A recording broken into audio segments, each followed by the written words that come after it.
Hello everybody and welcome to Planet Sky FF, the world where everything revolves around £50,000. My name's Suj. And my name is James. Wagwan James. Wagwan Suj. First things first, as all the listeners will be very keen to know, yes, I had a captain every day. Yes, I did my team. Not only that, I had my second team ready to go as well. Not only that, unlike you, I put my second team in the Planet FPL League as well. So in terms of organisation and administration, It's in now. I'm ahead of the game, bro. Good. Coming in. Let's tell everyone, how was your game week? How many points? Storming start for my second team. I had Aubameyang captain. Fuck your second team. Van Dijk, Leno and Lewis on the Saturday. So that actually was a very good start. 7, 9 and 18 points. Not such a good Sunday for either of my teams. I had Heung-min Son. I had blanks from Antonio and St. Maximin and what have you. Blank from Ben White, but then I had captain points from Timo Werner on Monday. That was my second team, which has Fernandes, Bruno Fernandes set and ready, whereas my main team doesn't have any. That was 60 points. Not great, but also it's not like out of the realms of anything sensible. My main team was okay. Ramsdale and Ben White are problems at the back. Ben White's flagged with an injury. I need to have a look. He went off about 13 minutes to go, yeah. But the rest of my backline was Tierney, which was decent. Van Dijk, decent. S. James, very decent. That was a nice 15-pointer, which kind of helped me recover from my captaincy blank on the Sunday. Antonio, Pereira, Havertz, very poor midfield. But then Harry Kane, Aubameyang and Werner. Aubameyang captain, Werner captain. So 70 points. For me, that's like okay and good. I'm fine with that. Cool. It's an okay start. I think the first thing to be clear with everybody on this is it's 1 week out of 38. All you've got is a game week rank. You don't have an overall rank. And, you know, having a glance at 4 of the top 5 teams from game week 1, their teams available to look. The transfers made in those 4 teams respectively are 2, 3, 5 and 5. So don't worry about it. How many did you finish on, James? 91 points for my first team. And what rank did that give you, just out of interest? Literally, basically, exactly 20,000. Okay, mine's 73k on 70 points. So 50,000 places over 21 points. Okay. Yeah. Going to be a couple of thousand for a point, basically. Yeah.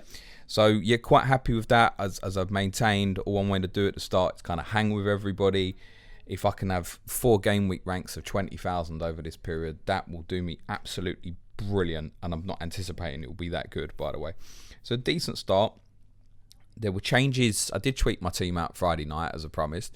There were a few changes at the end, which were forced about by doubts on the legitimacy of wanting to buy Bruno Fernandes, who I didn't start with and now don't intend to buy.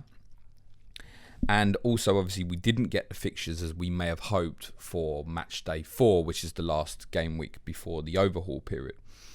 And what I've ended up doing, and I don't think this is necessary, but I ended up doing it anyway. I've got every fixture covered in match day 4, except for Manchester United against Tottenham. Manchester United and Tottenham is the one game that I'm absolutely certain will not be on a Friday night unless Tottenham lose in Europa League tomorrow, and it becomes a possibility, which, by the way, what I watched on fucking Sunday, I wouldn't rule out, by the way. Although, literally just before recording, Jose Mourinho has confirmed that Harry Kane will play in that fixture in Bulgaria. Yeah, moving on. Harry Kane plays every game he's fit. We've seen it. We know it. He's a horse that gets flogged to death. Those who've listened to other podcasts, is what I've explained is there is going to be Tottenham have got to get through these Europa League games and get into the group stage. Mourinho will be getting told that. And bearing in mind it's one tie rather than over 2 legs, I don't think he wants to take the chance. If the game's won after an hour, he can take him off, right? That's where the thinking is at the moment. Plus, Kane is a rare case where he needs games of football quickly to build that momentum of fitness up. He just doesn't come back and look right in his first 1 or 2 games back ever. And he's had 2 games for England, a game for Tottenham on Sunday, which he was really poor in, by the way. So he needs the games. Is your second team similar? My second team, I'll get onto that. So you said you were going to line up with pretty much the same team for the first 4 weeks. All right, I won't get onto it. I'll get onto it now. My second team scored 91 points. Because it's exactly the same. It's exactly the same. So the team I ended up with was Ramsdale in goal. Nothing going on there. Back four all got me returns. Virgil van Dijk was my Liverpool coverage. Luca Dean, assist and clean sheet for Everton was unexpected. Willy Bolly, clean sheet for Wolves, which Bolly generally is a bad pick for Sky, but I've looked at it at the 4 games over the period and gone, right, Man City's a shitter, but there's 3 other potential clean sheets there in Sheffield United, West Ham and Fulham. And if he can get me another 2 sevens, if he can get me sort of 21, 22 points over the 4 games at his value, brilliant, that'll do fine. And the 4th defender I went with was Ryan Bertrand of Southampton. Disappointing result for them at the weekend, but a little tackle bonus. We'll talk about tackle bonus a little bit in a second. He's got tackle tier 1, was originally awarded tackle tier 2, by the way, but was downgraded. So 4 points from him. Nothing in my midfield, all shit. Antonio, St. Maximin and Mateus Pereira. I went Aubameyang, who was my captain Saturday, 18 points. Jamie Vardy in the battle versus Harry Kane Sunday, 28 points. Timo Werner Monday, 10 points. The biggest thing for me, and it's the same going into the next few game weeks, is get this captaincy right. The difference between you and me is basically Jamie Vardy versus Harry Kane here this week. So there'll be, I feel like over the course of the next 3 or 4 weeks, there'll be a day that I get it right, you get it wrong. And when we talked about this, like this podcast is very interesting compared to FPL because this is very focused on a 4-week plan. Stick to the plan unless anything disastrous happens. Has anything happened to change your 4-week plan so far? Nothing. Yeah, same for me at the moment. The only thing would be is I'm highly likely to buy Kevin De Bruyne on Monday. And there's a couple of reasons behind that. 4? It will probably be for Aubameyang, but I have left enough that it could be for Jamie Vardy as well. I've actually got 1.2 million in the bank to leave a second contingency if I walked into any issues. I've picked 11 players there. I'm pretty certain are going to start all 4 games, bar injury. But for example, I might have something that might be about to come up with St. Maximin, who hobbled off for Newcastle last night. But the suggestion this morning is that he should be fine for the weekend. But if suddenly it comes out that he's out for 2 weeks ahead of the game on Sunday, he's getting bombed out, no hesitation. And I obviously can't go straight from him to Kevin De Bruyne, so I would look at something else. So I've kind of built in that contingency into it. The thing with De Bruyne is, for Monday, now the alternative for me is I just captain Aaron Ramsdale against Aston Villa, which could be fine, by the way. And then the following in match day 3, when De Bruyne plays Leicester, I could, of course, go Ramsdale again against Leeds. Now, these don't sound the worst. The problem with Kevin De Bruyne is already that he's owned by 45% of the game. Now, I absolutely believe that it was worth taking 2 games of somebody else to get him in, particularly if you were captaining someone. Now, from that perspective, Aubameyang and Vardy have basically already paid for the transfer in the sense they've got 18 and 26 points each respectively, which by the way combined is Salah's total, I think, from the weekend. So cancelled out the damage done by not having him somewhat. So De Bruyne is going to be massively captained on Monday. And to repeat what I'd said last week in terms of don't take chances at the start, I just want to go with everybody else in these first 4 game weeks. So I'm 99% sure that I'll bring Kevin De Bruyne in for match day 2 against Wolves on Monday night.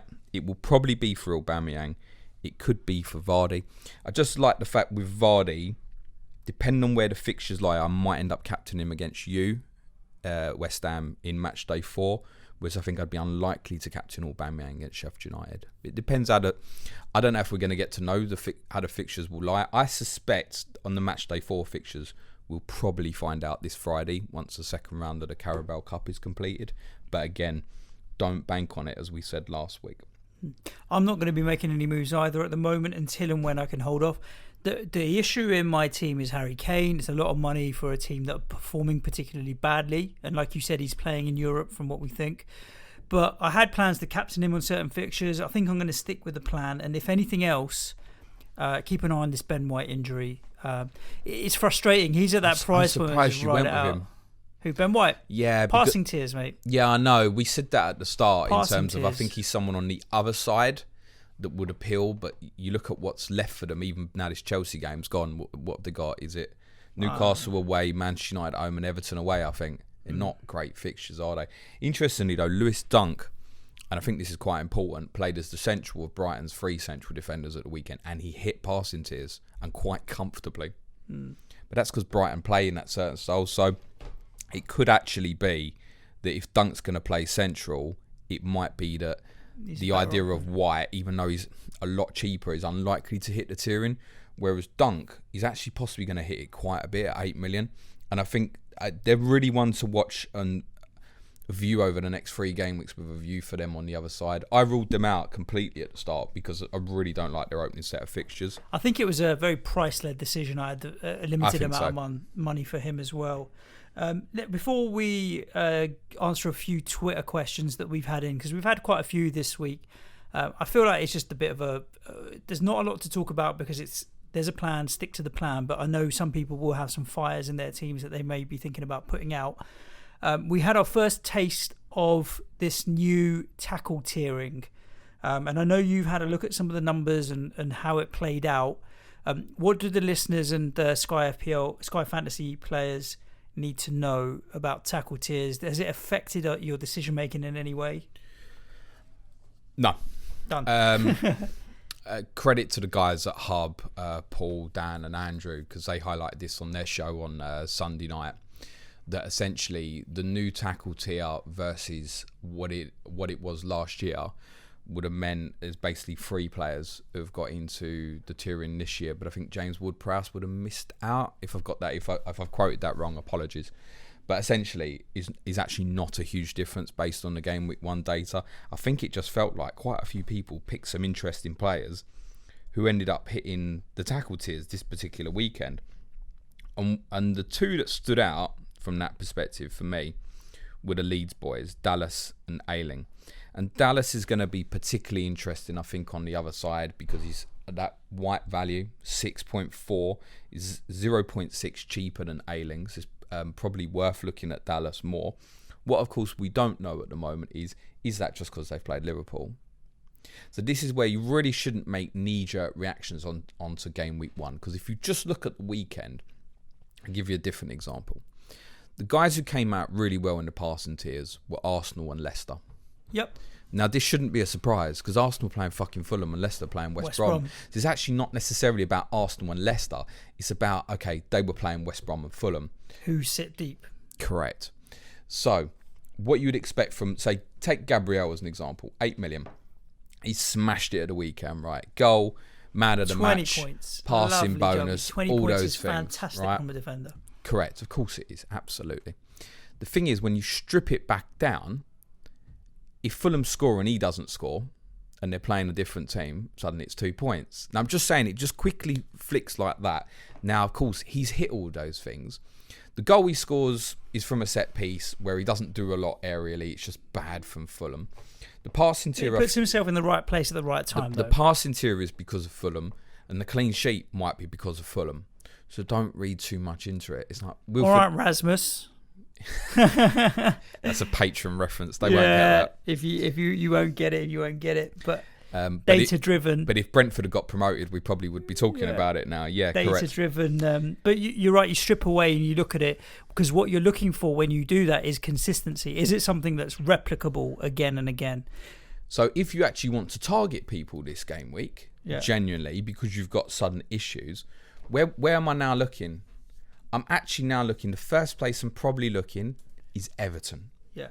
I'm looking at Everton because they've surprised and impressed in technically on paper the most difficult of the 4 fixtures they had. They've got 3 good fixtures before the overhaul. The first one is West Brom, so the defensive guys, particularly I'd say maybe Michael Kane, who's not a great player, but Holgate is unlikely to be fit between now and the overhaul. He might be an interesting one. Luca Dean obviously offers the attacking and potential for tackles as well. So then, James is clear as the creativity, what he could be. Calvert-Lewin is liable to get goals in the next 3. And Richarlison, as we know, is just a fucking beast in this game. He's picked up tackle bonus again at the weekend. It's just, as everybody's been saying, it's a shame that he's a forward. But if something cropped up, I don't know, say you've got Harry Kane and he gets injured playing for Spurs on Thursday night, I think I'd go Richarlison. Well, that's not true, because if I owned Harry Kane, I'd probably be going to Kevin De Bruyne. But what I'm saying is I'd really consider that. Everton, if I was in a massive problem right now and I wanted to target a team, I think Everton is the first I would look at, oddly enough. And you've got the benefit of that West Brom fixture for the defensive to start with as well. And you could argue that makes them captaincy options for this Saturday as well. Go on. Stick the armband on Luca Dean, mate. I wouldn't hate that as an idea for this week. I mean, the majority of people are going to go Aubameyang. I think that's clear. The reason for me deciding not to go for Bruno or Fernandes is I don't think they're a better option. Isn't that the same, Bruno or Fernandes? Fuck me. Is that what I said? Someone's listening, mate, at least. Do you know what? You can tell I talk too much. Bruno Martial, sorry. I get it. Or Rashford, whatever. Yep. I'm happy. I think Aubameyang is still the best choice this game week, personally, on what I saw from West Ham, not from what I saw from Arsenal, from what I saw from West Ham in game week 1, as opposed to what I saw from Crystal Palace in game week 1, who can make the game tight. Bruno, we know, Sky is very much an exception to the rule versus in his FPL because of the amount of shots he'll have at goal and stuff. And passes. So he's linking up the play so often. It's a very close call, but I'd prefer Aubameyang. And then looking at the following week, where I'd consider Fernandes again in game week 3, as long as the boy is fit, I'm going Timo Werner against West Bromwich Albion.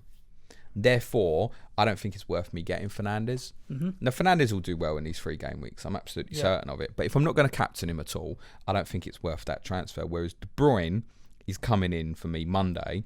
I've got the advantage of 2 games from someone else. I'm probably going to captain him match day 2 against Wolves, match day 3 against Leicester.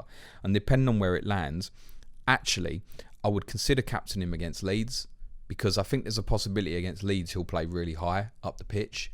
And the way I spoke about this on yesterday's Planet FPL podcast, that Leeds essentially are defending with 5 and attacking with 5 and happy to empty the midfield, and they're going to leave some space and be vulnerable against certain teams. I think they'll be more vulnerable against Man City than they were against Liverpool, which sounds ridiculous as Liverpool scored 4. But that's what I'm saying. I might end up captaining De Bruyne 3 times. So he's coming in. Yeah, I think that's a very, very good shout there. It's why I left... what you said about Bruno doing well in the next 3 games, which is one of the reasons why I left him in my second team, because I wanted that opportunity to have that little bit of differential. But the fact that I put him in my second team means I am going to give him the armband over Aubameyang in that team compared to my first team this weekend. It's worth saying Fernandes ownership's 30% as well. It's high. So there'll be a risk going against, but then to compare that to De Bruyne Monday, De Bruyne's going to be massively captained on Monday. Huge. Yeah. Cool. We've got some very interesting Twitter questions here, James, that we're going to run through. There's quite a few, so fingers crossed we can get through all of them. Some of them are pretty easy and straightforward, especially because remember that the answers we give you with respect to certain players is with a view of the overhaul being in 3 weeks. So where for example, someone said to me, Pulisic, stick or twist, I've got 10.2 in the bank. I'm assuming with Pulisic. Well, you've got only 3 game weeks now until the overhaul. We haven't got any more injury news on Pulisic, have we? And just a shout out, that's coming in from Danny Thomas. Not at the moment. Really difficult one. That's why somebody who will remain nameless DM'd me and asked about Pulisic previously. Was it Danny Thomas? It wasn't Danny Thomas. But hello, Danny Thomas. Danny Thomas played for Spurs in the 80s, just so you know. Missed the penalty in the 84 UEFA Cup final, but we still won. Anyway, good little fullback. I've lost my thread now. Pulisic, stick with Pulisic. The problem is you're awkward because the price-wise, I want to say to you, Richarlison, I'm going to guess you can't get there because you've probably already got 3 forwards in there, right? So you're in a difficulty. What you might find is you need to make 2 transfers here, maybe. Perhaps someone's shown up. Maybe, for example, Ayling and Dallas might appeal if you can get down off an 8 million defender to that. They play Fulham this game week. It's Sheffield United the one after. Those 2 obviously both blanked in game week 1. You're going to have to suffer the Manchester City game in match day 4. I think that's why a lot of us didn't start with Leeds because of Liverpool and City, and it's kind of been proven correct. So that might be the way around it, is to look at, say, Ayling and Dallas, come down off something higher, and then you can get Pulisic in for Fernandes or De Bruyne. Might be your easiest way around it. If that's the way it manoeuvres, that's probably what I'd advise. But what I was saying to the person who DM'd me was, and it just goes back to everything I said last week about not taking a chance early doors. Mm-hmm. It wasn't worth it. If you wanted the Chelsea coverage, in my opinion, for me, it was Havertz or something. It wasn't even Havertz, really, in my opinion. Werner. It was Werner, or I don't mind what you did with Reece James, actually. I think anyone who went Reece James knew the gamble. It's cheap. Risk, yeah. But he's come off on this. You don't want Pulisic to potentially sit there for... The problem with how it's going at the moment is he looks like he's still going to be doubtful for Sunday. If he doesn't make Sunday, is he going to start against West Brom the following game week? And to be honest, you're wasting time. So what you can do in these circumstances, you can get blinded like I did last year pre-overhaul and think, okay, this is what I picked. I've got to stick with it. If one of my 11 got injured, I'm telling you now, I wouldn't hesitate. They'd be gone instantly within like 24 hours. So unless it comes out on Friday that Pulisic is in serious contention to start on Sunday, I would get it binned. And I wouldn't in that circumstance be scared to make 2 transfers. And it might be, obviously we can't see Danny's team, but if he's got another issue, use that other issue to find the money. Yep. Todd Sims, and we've got to give a shout out to Todd Sims. Thank you for your question, mate, because Todd put a question out on Twitter and all of his mates are jumping in and giving him grief, mate. Yeah. Because they're saying that he's a cheat and a cheater because he's asking us for help. Yeah. What his mates don't know, because this is bonkers. Mate. So what his mates Dan, don't know is we ain't Jay, fucking experts. Charlotte, Oliver, Jamie, all giving him grief. Listen, trust me, if he's asking us questions, taking advice of us, and then making those changes, you're more likely to win. But they don't know that. Todd, call them all out. Call them all out. Let's start Twitter beef. And if anybody knows, we don't do beef on Twitter. Good Hindus over here. Anyway, even though it's only one game, James. Did you just call me a Hindu? Yeah. We're men of the world, mate. Okay. We're a bit of everything. Cool. Even though it's only one game. Do you want triple cheeseburger for lunch? Anyway, even though it's only one game, do you think that Liverpool defenders won't be as essential this season as previous, and maybe it would be worth going with Laporte instead of VVD to give you some more money for midfield and attack? Now, I'm assuming Todd's listened to our pre-season podcast, so I'll come back to there's a reason that VVD is the most expensive defender in the game as one side of the argument. Something you said to me when we were driving home in the last couple of days was about VVD's passing, because he normally hits his passing tier, you said, by 60 or 70 minutes in a game. And what happened this week? Fuck me. I mean, it was so far off it. In fact, the Leeds centre-halves completed more passes than Liverpool's. By the way, if you're buying a triple cheeseburger, I'll have one. But again, so the question there is, should we be concerned about Liverpool? Honestly, I can't. It was all about Leeds that day. Correct. Because you look at, you said he completed, 30 passes and the tier is 60? It's because the positional play of the Leeds players was so high that Liverpool didn't have the time to be passing the ball out the back. Nobody, and I said this on yesterday's podcast, and it's worth finding. It's probably, I don't know, about 45 minutes in, but we reviewed the games in order that they happened. It's because of Leeds. It's the way that Leeds played. No one else is going to play that way against Liverpool, the way Leeds played. So if you're sitting there with Van Dijk or Robertson or Trent, I genuinely don't stress about it. They're still going to be the best value. And Van Dijk, he ain't got nowhere near passing tiers, and he still walked away with 7 points. Yep. Don't worry about it. That's the number one reason why I went Aubameyang rather than Van Dijk on Saturday. Was exactly that. I didn't know what I was going to get from Leeds, where I had a better understanding of what I was going to get from Fulham. Now, Aubameyang, in the end, has ended up getting more points than Van Dijk because he hit shot tier. So it was still quite close. We've got a few more stick and twists here, James, so we're going to rattle through them fairly quickly. Dele Alli, hold or transfer? The best thing to say with Dele Alli is genuinely is wait till Sunday.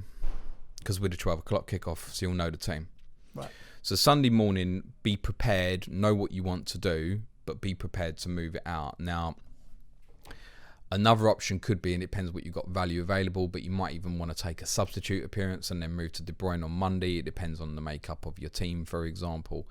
But if you're looking on Sunday, obviously you could move him on and you could target something Chelsea, Liverpool-wise. I guess in Ali and Havertz, for example, are probably not far from each other in about, in 8 value. Point something. Not in this, is he?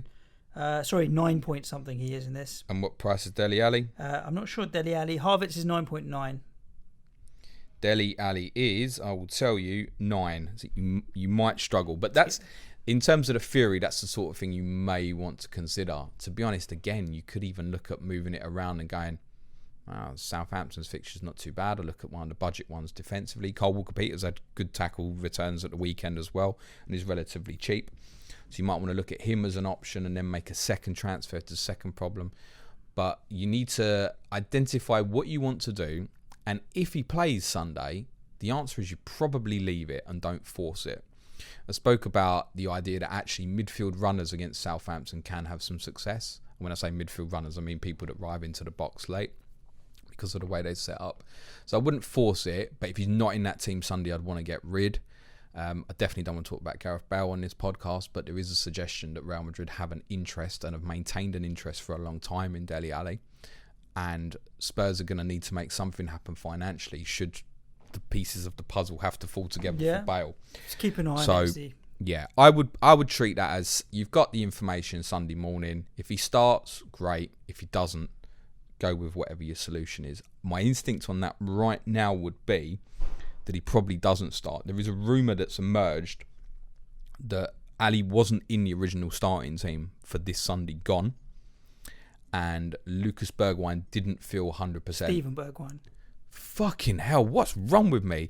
Stephen Mora. Steven Bergwijn was going to play in that position, or he was going to bring Lucas inside. And the suggestion is that Bergwijn didn't feel 100% a couple of hours before kickoff, so he put Ali back in the team. Interesting. Which suggests if he had no intention, to be honest, on what I saw in the pre-season friendlies, if he had no intention to start with Ali originally, I don't know what that is. I really, really don't. Unless he's trying to make it look like, yeah, do you know what? I don't want him to be a part of it because he's a part of this deal, or they're trying to get rid of him. Interesting. More to get through. Vinagre, swap him to another Wolves defender? I don't know if you're going to be able to afford that, are you? No idea. That's from Adrian Tor. Vinagre's cheap, isn't he? Dirt cheap, 6.5 million. So you need a solution in that value. I would think Dallas or Ayling. Potentially, yeah. But both, I think both are a bit more. To be honest, the answer is Dallas. Yeah, Dallas is 6.7. Dallas is 6.4. Okay. So it works from that perspective. That might be my solution to my Ben White problem. Cole Walker Peters 7.3 has Tottenham, Burnley, and West Brom, which isn't bad either if you could get up to that. But I think, yeah, it's one of them where my advice probably is don't hesitate. Because if he doesn't play against Man City, you're going to want to move him on again anyway. The fact that Markel's gone straight into that team makes me think, oh, and we know that they are still looking for another left-sided defender as well. We don't know if that's a wing-back or a left-sided centre-half at this stage, which is something people should be aware of if they're considering Roman Saiz at 7.5 million as well. The advice would be don't. Markel is 6.3. So you can make that straight swap, but actually... Markel might get dropped and Vinagre might play, so... To be honest, it balances it out, because you don't really want Markel against Man City, but then you don't really want Dallas against Man City in match day 4, so you're either or there. But yeah, Markel might not be locked in there for Wolves either at the moment until this transfer window shuts necessarily. I suspect he probably will be, but Dallas is low risk from the idea that you're going to get the 3 games out of him. If you just get the 3 games out of him and Vinagre doesn't play, the transfer, in my opinion, will be worth it. Azpilicueta, move. He's got FPL Mikey. Both move out or wait for Liverpool. It's a more difficult one. I mean, for next season, the advice is if anybody is doubtful for game week 1, don't start with them. Yeah. I suspect that Azpilicueta will play against Liverpool on Sunday, and I suspect he'll play left back against Salah, because I don't think he's going to want Marcus Alonso playing that against Salah on Sunday. So I would expect Azpilicueta to play against Liverpool, but you know the risk. Yep. Ben Chilwell, I don't know how far away he is, so Azpilicueta was always going to be risky from the start. Gary is my cat player and says, is it ever a good idea to not buy someone in Sky if you own them in FPL, Telegraph, etc.? Obviously not for Salah versus Fulham, but for, say, City versus Wolves. Splitting the players over different formats may feel less than optimal, but it'd be a lot better for enjoyment and well-being. I don't agree with Gary there. I just feel like each game has to be taken on its own merits, and the enjoyment comes from getting the most points. So if you're trying to hedge your bets, then set up 10 teams. Do you know what I mean? With 10 different FPL teams, well, you've got a second Sky team as well, right? You can cover up almost most of the point scorers. To be honest with you, if you're playing different formats, I know Gary plays Telegraph as well. So if you're looking to hedge your bets that way, let me say this: pick your weakest choice in FPL. because there's financial rewards on the other two. Mm-hmm. For me, the perfect example today is I captained Aubameyang in FPL at the weekend, and I captained him in Sky. At no point did it go, oh, do you know what? If Aubameyang blanks here, he's going to blank for me in both teams. Should I go Van Dijk in Sky? That shit really doesn't occur to me. Yeah, I literally just go. You have to take them both. It's on their merits. managing both games. I mean, Van Dijk clearly wouldn't have been the best choice in FPL. You could make a case for it in Sky. If I thought Van Dijk was a better choice than Aubameyang, I would have captained him. My conclusion was that Aubameyang was the best choice in both. Bearing in mind, obviously, didn't have Salah, and therefore I captained Aubameyang in both. So that sort of thing doesn't come into play for me. I don't think. I just don't think that. I do understand the idea of the enjoyment, and in terms of if you haven't got serious goals for the end of the season, then the enjoyment of it should be all important for you. Don't get me wrong. I am trying to win this fucking game. We've got to give a shout out to our boy Jamie, Jamie_Potter Fantasy Football. We've talked about 3 players, James, that people have been stick or twisting: Vinagre, Dele Alli, and Pulisic. Here's Jamie's tweet. I have Vinagre (brackets missed the deadline), Ali, and Pulisic. Should I just hold out until the overhaul? Jamie, you're in a bit of a pickle here. I would slide into James's DMs. And no.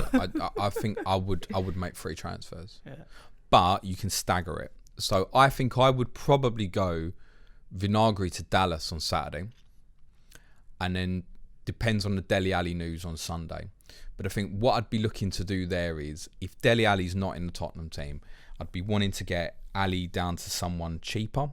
And by the way, there's a couple of very interesting options for Leeds as well there with Harrison and Click. Yep. Just be aware Harrison will be ineligible in match day 4. So your choice in the short term should definitely be Click, because he'll be ineligible for the Manchester City fixture in match day 4, loan. Harrison. So Click definitely. He's on a permanent loan. He's a third year loan, yeah. It's a permanent loan, basically. I'm hoping Gareth Bale might be as well. So definitely Click if you're looking that way. And that will get you down quite a bit cheaper. That should comfortably, even in the worst case scenario, then get you Pulisic to De Bruyne, for example. So I think in that case, yeah, look at it. Consider again the Everton boys, like even Allen will be at a reasonable price, who I suspect in a lot of games is potentially going to pick up tackle and pass bonus. Never really going to get you attacking returns, I don't think. But the tackle and the pass bonuses looks like he's going to be good for it. I think he's around about 8 million, Allen. It's not too bad a price. So there's different ways around it. I would think, yes, move Vinagre on. Do you know what? Even if you're wrong and Vinagre plays on Monday night, you're going to go, well, fucking hell. I've got Dallas against Fulham, Vinagre against Man City. It's not that bad. You might regret it come match day 3, but I think these are the ones where you've got to be ruthless in your decision making at the start. Dele Alli probably wasn't a bad choice as a midfield punt from the start. The other 2, in my opinion, were very, very risky and unavoidable. But I think, like that with Dele Alli, there's a great opportunity to get the information Sunday to confirm whether he plays or not. Act on it once you know. Couple of last questions, James. So Antonio, we've got a question. Antonio's his only player playing on Saturday. So, yeah, I don't know. Antonio's the only player. So in that scenario, would you... just gave Suj the opposite of the people's eyebrow, I think. If you were in that situation where you had a player that you didn't think was going to return, would you waste the transfer to try and get someone who you did think was going to return, or would you just ride it out and captain the player who you didn't think was going to return? Now, Antonio's the example we're given. He can return at any time, and Arsenal's not that bad a game that I would feel uncomfortable captaining him. I mean, with Arsenal, Manchester United, Everton and Leeds all at home with 4 good fixtures, probably shouldn't have ended up in that position, really. I don't know. It depends what you've got in the rest of your squad. If you're really happy with the rest of what you've got, genuinely, I would captain Antonio. Mm-hmm. Otherwise, get something done. Yeah. And accept. But make sure... The thing is, there's no point going... In my opinion, there'd be no point going Antonio to Click. When you think, oh, Click's a better choice here, for example. if you can work in James or something, might be worth it. But I think unless you can work out to get to Fernandes or Aubameyang, I'll just captain Antonio. Yeah, I'm with you on that as well. And I don't know if you can answer this briefly, but in your opinion, a lot of people are kind of in that situation of, is the transfer worth it? Yeah. And so they're like, what's the value of a transfer? And they're asking, like, should I use a transfer in this situation? How many points is worth it for me for a transfer?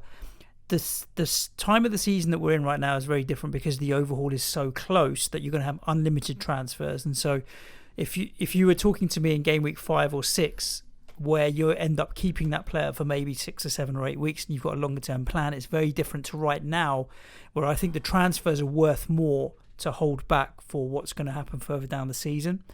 Do you have in your mind, is it worth it? We've talked a little bit here about staying safe. So if a player's injured, get it done, move them on. If they're likely to potentially be benched or not, or what? Well, perfect cases. My midfield at the moment the 3 players all got 2 points at the weekend. Pereira, Antonio, and Saint Maximin. I've got Havertz. I Pereira, don't Antonio. have any hopes for any of them returning this game week either. Particularly Saint Maximin, maybe if he's fit. I don't hold high hopes. Zero intention to move these guys on if they're playing. Just sit there, just tick me over. So, yeah, look, what you got to accept with this, for me, it's about risk management at the start. I knew if these 3 guys stayed fit, they're going to play all 4 games. They might surprise me. They might do better than I expected. I mean, Antonio and Saint Maximin and Pereira, they're all in my FPL team as well. So it wasn't a case of I didn't have any expectations of them. And actually, in the case of Saint Maximin and Pereira, we'd highlighted that if they perform well, these guys might show up as man of the match possibilities as well, possibly. Although Saint Maximin didn't show enough for me as an attacking threat on Saturday night against yourselves. But the idea to take them out on the evidence of 1 football match, nah, they're staying. I think the message from this podcast, guys, if you're listening, is patience. Because of this overhaul being 4 weeks away. So yeah, sure, if you've got an injury and you've got a player that is definitely not going to play, then make the move if you can and try and keep it to a maximum of 2 moves to get to where you want to. But if in doubt, stick with what you have and stay patient because the overhaul is not far away. And obviously when we get to overhaul time, we're going to have 4 weeks worth of data and this podcast is going to be fire emoji. If you need to make a transfer now, want to make a transfer now, what you need to do is you need to understand what the positives and negatives are of that transfer. And if the positives far outweigh the negatives, get on with it. I think like if you're going to make transfers now because you're particularly unhappy with something, do it now. And I don't mean today. I mean Saturday or Sunday, whenever it's relevant. Do it then. Don't sit there in another week and have the regret about it and wait. But generally, I think if you've got starters that you're happy with, leave them in, ride it out. Suj has gone to fuck about with the camera now and missed his spot. Nah, there we go. I just didn't know for the YouTube listeners if there was a little bit of a gap there in the video. It's probably because I didn't press the button properly, but we don't know. There we go, James. Another Sky Fantasy Football pod in the bag. I understand that there's not as much excitement as FPL because of the transfers and what have you. I hope you all had a very good start. Now that you know what James and I scored, it gives you a little bit of a benchmark. But we do have another game week coming thick and fast. Captains before we go for the weekend. Team 1, Aubameyang on Saturday. And in Team 2, I'm going to have Bruno on Saturday. I just need to pull it up, James. Remind me the fixtures on Sunday. Okay, I'll tell you what I'm doing. Aubameyang Saturday, Jamie Vardy Sunday versus Burnley, and Monday Kevin De Bruyne. Yeah, I'm definitely going to be Aubameyang, followed by on the Sunday. I don't know. Somebody don't look great for me actually. What have I done here? Harry Kane. I'm going to stick with Harry Kane. That was always my intention. Harry Kane or Werner. What are you doing if Harry Kane gets injured in Bulgaria? What's your backup plan? Timo Werner, Virgil van Dijk. Okay. I've got Kai Havertz. I've got plenty of options there. And then finally on the Monday, those are the best choices? I think, Jeremy. No, Vardy's the best choice. Do you think? Maybe. I think if I had Salah, I'd be very tempted just to do Salah on Sunday. You know. I'd be tempted with Van Dijk maybe. Particularly if you heard somewhere that Alonso was going to play again and Kepa was going to stay in goal and the amount Salah wants to shoot from fucking anywhere, I'd be very tempted to go Salah again on Sunday.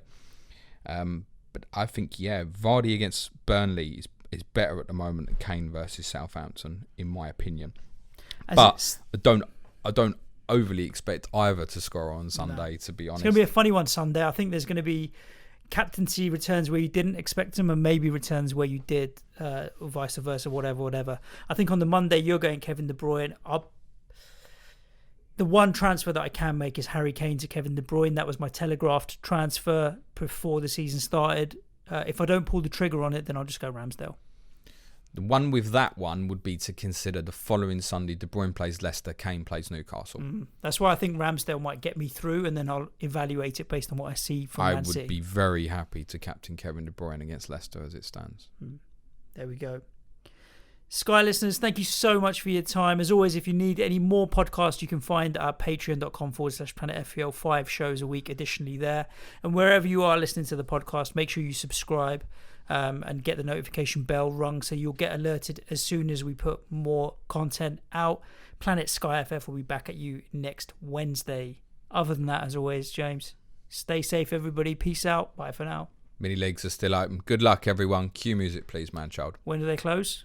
Oh, October, Halloween or some shit like that. All right, get yourselves registered. DM me if you want in. Peace out. Ciao.